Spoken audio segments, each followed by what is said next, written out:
मनुष्य रास्तार यात्रा करुवा समय किसी विशेष संकेत मिले ताहा अत्यंत अशुभ होता है, जहाँ को मनुष्य भल भाव जाने उचित। यह व्यतीत गरुड़ पुराण में भगवान श्रीकृष्ण गरुड़ को मृत्युर 1 घंटा पूर्व प्रकृति द्वारा मिलुवा किसी विशेष संकेत विषय कहते। तेणु अनेक मनुष्य यह जानी न पारी मृत्युवरण करती, किंतु यही सब संकेत को जानी मनुष्य को निज शेष मुहूर्त भगवान को प्रार्थना करने उचित, जहा द्वारा व्यक्ति को नरकदंड भोगवाक पड़ो ना। भगवान श्रीकृष्ण गीतार जन्म एवं मृत्युर रहस्य विषय कहते। जी पृथ्वी जन्म होती तार मृत्यु सुनिश्चित एवं मनुष्यर मृत्यु अटल अटे। तेणु मृत्युर 1 घंटा पूर्व केउ 5टी संकेत मिलता है, सही विषय भगवान श्रीकृष्ण कहते, जो संकेत स्वयं यमराज द्वारा दि जाए। तेबे से संकेत मध्य प्रथम होची पूर्व कर्म मन पड़ा, अर्थात व्यक्तिर मृत्युर 1 घंटा पूर्व व्यक्ति को निज द्वारा होइतबा पाप एवं भूल काम मन पड़ी थाए, जहाँ को व्यक्ति जेते मन को न आइबा को चाहिए सुधा ताहा मन को आसी थाए। यह व्यतीत सही समय रे निजर भल कर्म विषय मन को आसी थाए। यही सबू एक अवचेतन मन घटी थाए एवं यह खूब कम समय पर्यंत होता है, जहाँ पर व्यक्ति पुणी थे निज दुनिया को आसी थाए। द्वितीय संकेत अनुजाई मृत्यु पूर्व रहस्यमय द्वार देखा जाए। किसी लोक को सही द्वार निया जलुवार देखा जाए, तो क्या दिव्य ज्योति देखा मिलता है।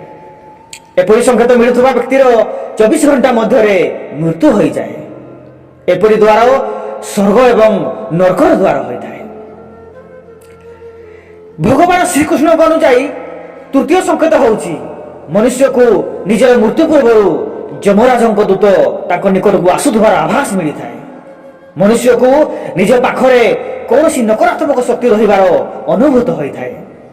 मात्र मृत्यु को मात्र 21 सेकेंड पूर्व सामने यमदूत स्पष्ट देखा जाए, जहाँ को देखी मनुष्य निजर मानसिक संतुलन हराई बसे एवं स्तब्ध हो जाए। हठात एभली देखी मनुष्य भयभीत हो जाए एवं कांदी थाए, किंतु परिवार लोके ताहाको बुझी पारती नहीं। चतुर्थ संकेत अनुजाई मृत्युर किछि दिन पूर्व मनुष्य को निज स्वप्न पूर्वजन दराई। जो व्यक्तिर मृत्यु निकटतर होता है ताकू निज पूर्वजों द्वारा संकेत मिलता है। तेणु व्यक्ति को निज मृत्यु आसुची जानी उचित। अनेक लोक यह केवल स्वप्न भावी अणदेखा करती, किंतु वास्तव में परलोक रुवा मृत्यु परिजन स्वप्न माध्यम व्यक्ति सहित संपर्क करने को चेष्टा करती।